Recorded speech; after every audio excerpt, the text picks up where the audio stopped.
আধিপত্য বিস্তার থেকে শুরু করে টাকা আত্মসাৎ এমন নানান অভিযোগে টালমাটাল ডাক বিভাগের মোবাইল ফাইন্যান্সিয়াল সার্ভিস নগদ। সম্প্রতি বড় অঙ্কের টাকা আত্মসাতের অভিযোগ উঠে আসে গণমাধ্যমে।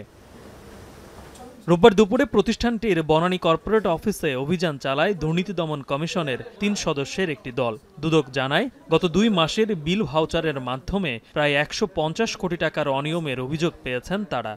ভুয়া বিল ভাউচার বাবদ যে ১৫০ কোটি টাকার যে অর্থ আত্মসাতের অভিযোগটা, এটার এখনও আসলে অনেক কাগজপত্র সংগ্রহ করতে হবে এবং আমরা সেইভাবে চাহিদাপত্র দিয়েছি। সংগ্রহ করে দেন যাচাই বাছাই করে দেন ওটার ব্যাপারে মন্তব্য করা যাবে। এছাড়াও সাবেক উপদেষ্টা নাহিদ ইসলামের সাবেক পিএ আতিক মোর্শেদের স্ত্রী জাকিয়া সুলতানা জুয়ের নিয়োগের বিষয়ে অভিযোগ পেয়ে অভিযানে আসে দুদক। প্রাথমিকভাবে নিয়োগে অনিয়মের সত্যতা পাওয়ার কথা জানিয়েছে দুর্নীতি দমন কমিশন। একজন আইসিটি মন্ত্রণালয়ের একজন বিশেষ সহকারীর ব্যক্তিগত কর্মকর্তা জনাব আতিক মোর্শেদের স্ত্রীর একটা নিয়োগ বিষয়ে অভিযোগ ছিল।